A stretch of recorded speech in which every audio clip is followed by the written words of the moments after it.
Our next question goes to Mr. Warren. Please state your position on the Citizens United decision. What is its impact on Massachusetts campaign financing, and will you accept donations from large corporations and PACs? I will not accept donations from corporations. I issued a challenge to all my opponents in this race to do the same, as well as accept dark money. Citizens United has been disastrous for this country and for the state of Massachusetts. It's been absolutely disastrous. We need, I think we talked a little bit about this earlier. We absolutely would love to see a public financing law in place here in the state of Massachusetts. That would enable us to not have this kind of influence that we see. I want to just go beyond that. One of the areas that I think is that I focus on, I've talked about this, in addition to raising revenue, which we need to do with millionaires tax, I would also take a real lens to some of the tax exemptions and loopholes we have in our state budget, which give away billions of dollars in special interest, some of which have nothing to do with addressing the needs of the people of this state.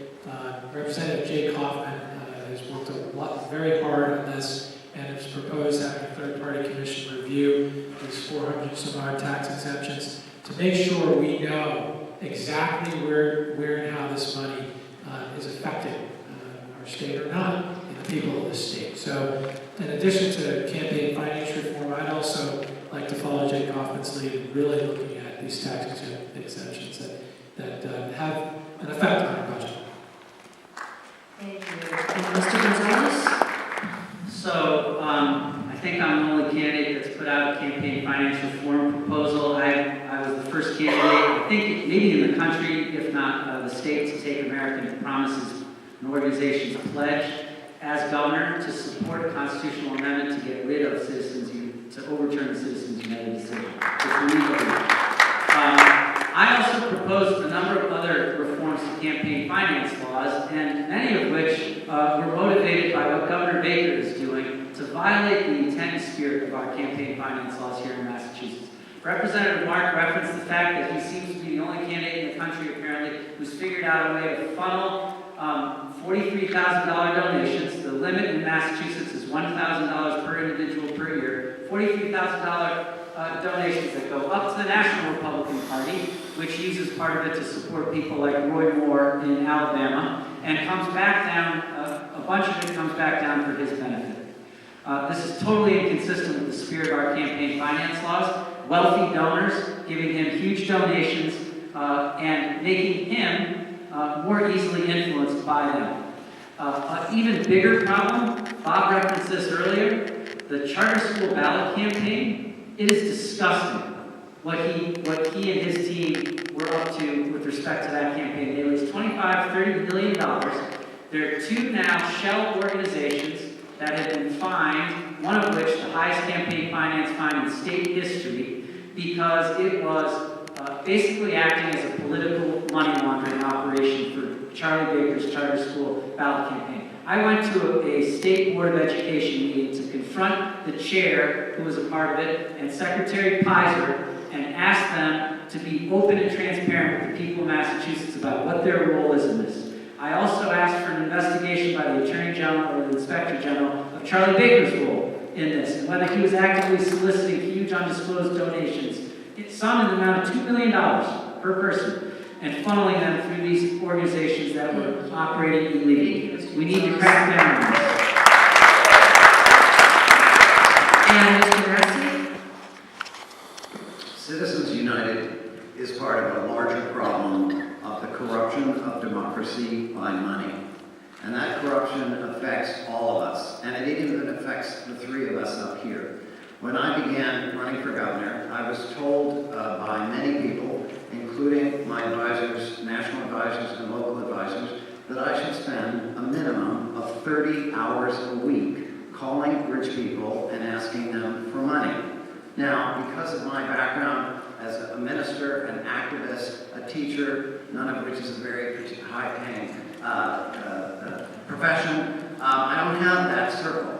And although I respect my colleagues here, they have had to be part of this. And if you go to the Office of Campaign and Political Finance, you will see that a great amount of money, and I think particularly these gentlemen, come from people giving $1,000 donations. That is a problem because it forces our attention on the wealthy. It forces us to spend time talking to the wealthy and not campaigning. Now, if I have less money, it's partly because I have smaller contributions from more people and people who are committed. So I just want to say, this is a deep problem. I think that I have the standing and the commitment to really attack it. I supported clean elections 20 years ago, fought for that. I was horrified when it was killed by the Democratic Party, and we need to go back to that. And I just want to say, additionally, as this is part of the larger question of the rich and the powerful and the corporate interests imposing their will on democracy. And as I said, this has been a concern from the beginning. George Washington was concerned about it, the Roosevelts, and even Dwight Eisenhower talked about the military-industrial complex. They would be horrified to see what has happened today, and we need to depend on people power and on our revolution, broadly construed, to turn this around and restore democracy to the people. Thank you. And our final question, we will start with Mr. Gonzalez. Please state your position on criminal justice reform and eliminating cash bail. So you've already heard that from me. And you can go to my, so I said a lot about what I think we need to do on criminal justice reform. You can go to my website. There's an entire proposal on my website which lays all this out in great detail. And I encourage you to do so. There are a lot of other policy proposals on my website. I encourage you to go look at also. A couple things I might react to that my colleagues had mentioned. On the more donations point, I'm very proud of the way in which we have raised money for this campaign. I agree it is terrible the amount of time we need to spend trying to raise money to be able to build the robust grassroots campaign we need to. I wish we didn't.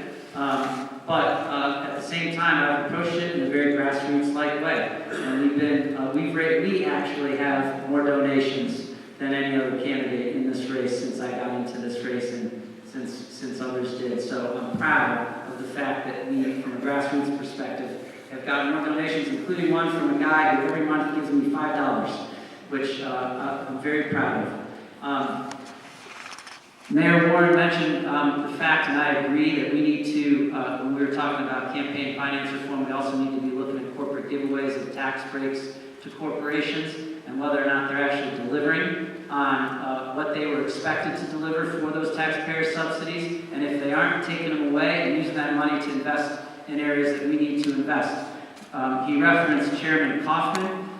All the proposals Chairman Kaufman has put out were done in collaboration with me when I was in state government. We co-chaired a commission that came up with all these recommendations. Other states have copied them. Governor Baker has not picked up all of our recommendations and isn't doing anything about them. So I agree with Mayor Warren on that, and that's an area where I actually, when I was in state government, provided leadership to begin working on that. Thank you. And Mr. Massey? Criminal justice has been a problem addressing the core issues since the beginning of our nation. We go through periods when we become, as a society, very punitive, and we want to have mandatory minimums. We want to punish and harm our prisoners. Fortunately, from time to time, we go through a period when we say, that's ridiculous, it is counterproductive, it makes certain, or virtually certain, that anyone who goes through our system ends up reoffending when they get out. Fortunately, we now have a moment when our legislature has passed in the different houses a criminal justice reform that in one proposal ends mandatory minimums, that eliminates or reduces solitary confinement, which has been defined internationally as a form of torture, and that we have been using to excess. And we have to look even more deeply at the way in which, as has been said, that many times people are being jailed because they're poor. We have a racially driven school-to-jail pipeline that needs to be ended. This is a long-term task where we have to be reminded that this is about corrections, this is about rehabilitation, this is about not just spending money on arresting people and putting them in prison, but helping them make the transition back so that they are no longer offenders and they can, having served their time, be productive members of society. That was the goal in the 19th century, when we had prison reform. And now we need to do that again. But we have to be conscious that it's part of a larger problem, like the opioid epidemic, where people become so desperate and so concerned they end up committing infractions, and then we hammer them to the point where they have no chance of coming back. So that is a fundamental responsibility of the governor to lay out that passage to restoration, and I'm glad that we're in that place now, but it needs to be driven to implementation when that legislation passes. Thank you. And Mr. Warren. Sure. I want to talk about criminal justice, just to make sure that people have the right information out there. The average dollar contribution level to my campaign is $260. It's not $1,000, Bob, just so you know. But on criminal justice, and I'm really proud of the folks that have contributed in small amounts to me over time in this last several months since I've been in this campaign. Criminal justice, it's one of the driving issues around economic inequality, the growth of economic inequality. Yes, we need to revise the cash bail system. We also need to make sure we have solid diversion programs in our court system. Our courts need to be diverting people that need assistance, help, whether it's mental health, substance abuse, or otherwise, and not getting them within the criminal justice system, within the incarceration. I've talked to people who are incarcerated. We need to make sure that people are being ready for re-entry inside the jails. I know Sheriff Tompkins is doing a lot of work on this, Sheriff Katusian, on getting people prepared for re-entry. And then when people do re-enter, we need to make sure they have not just a parole officer, but connectivity to jobs, housing, and transportation. This is how we're going to revise what we're doing and not have a revolving door of recidivism, because that's what we continue to do if we don't put these measures in place. There are some great programs that work with young people in particular, young adults, UTEP and Lowell, who actually give people jobs who come right out of the criminal justice system and set them up with the architecture that I'm talking about. We need to scale that up. Thank you. And thank you to all of our candidates.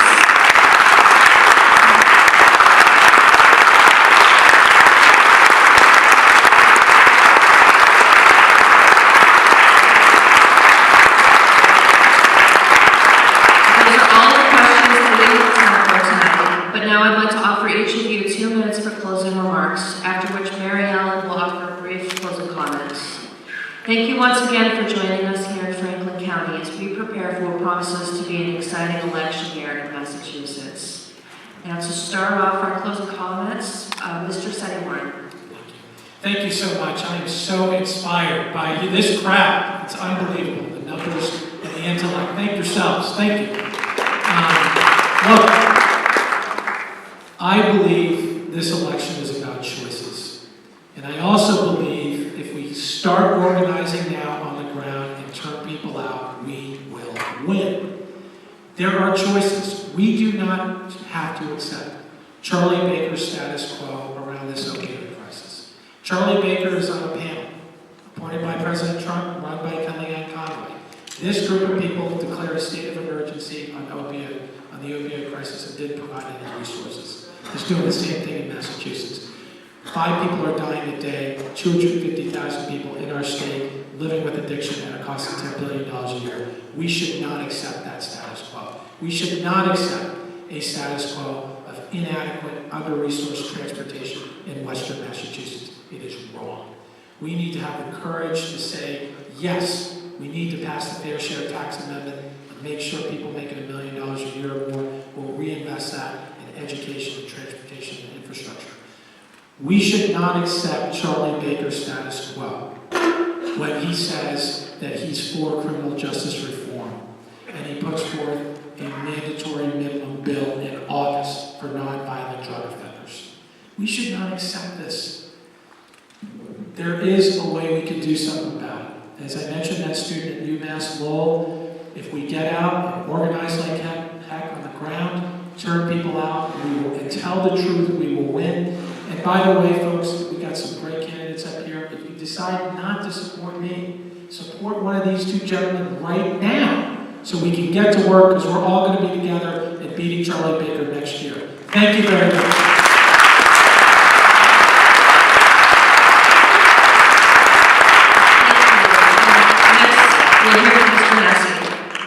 Well, I want to thank you. I mean, it is extraordinary that we have spent nearly 2 hours talking about politics, and that's really a testimony to you. And even though we spent 2 hours, I just want to say there are some topics we didn't fully explore. We should talk about the future of farming in Western Massachusetts. We should spend more time, which we could be building up through CSAs, through local contracts, through many, many things. We can talk about that in the hallway afterwards. Also, we didn't spend enough time on women's issues.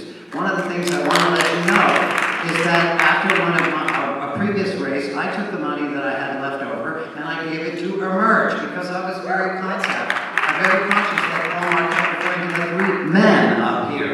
So we need to support women in all aspects of leadership. And then just, I want to say, this election is not really all about us. It's about you. It's what kind of imagination, what kind of desire, what kind of dreams do you have for this state? We've absorbed this Republican culture of scarcity. I'm sorry, we don't have enough money, you can't do it. You know, just give up and settle for what we give you. That's ridiculous. The tradition in Massachusetts has been to dream boldly, to imagine the future, to set goals that we don't know how to achieve at the beginning, but we work it out. We have a culture actually of abundance.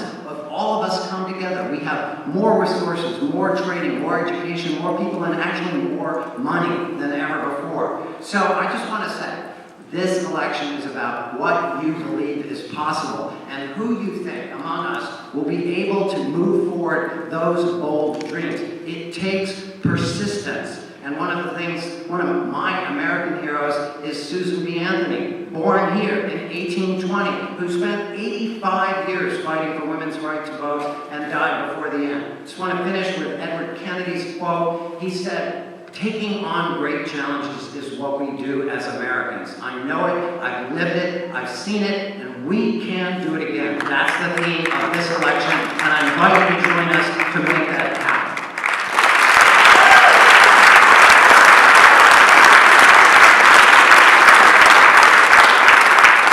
Thank you. And finally, Mr. Gonzalez. Thank you. I want to thank the hosts for putting this on, our great moderator. Should we give her a round of applause?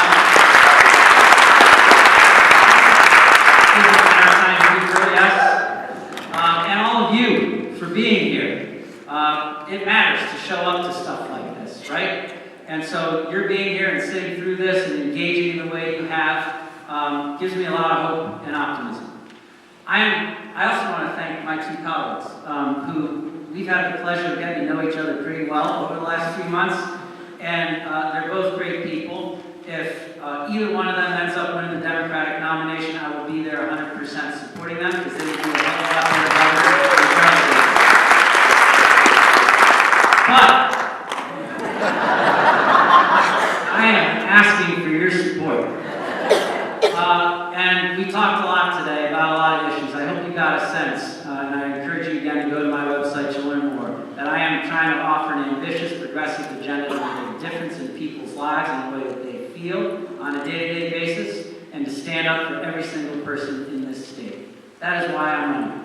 And I bring the leadership experience from the public and private sectors to deliver it. One differentiator, I'm the only candidate in this race who has leadership experience in state government, getting big things done. When I served as Governor Patrick's Secretary of Administration and Finance, I not only oversaw the state budget and a bunch of other stuff within my bailiwick. I often was his point person for negotiating a lot of the big reform legislation we got through the legislature during that time and with other stakeholders. I know how the process works. I've worked successfully through it before. We all want to get a lot accomplished with a Democratic governor. I'm somebody who's actually been there and delivered on an ambitious agenda, and I am anxious to do it again with your help and support. Thank you very much.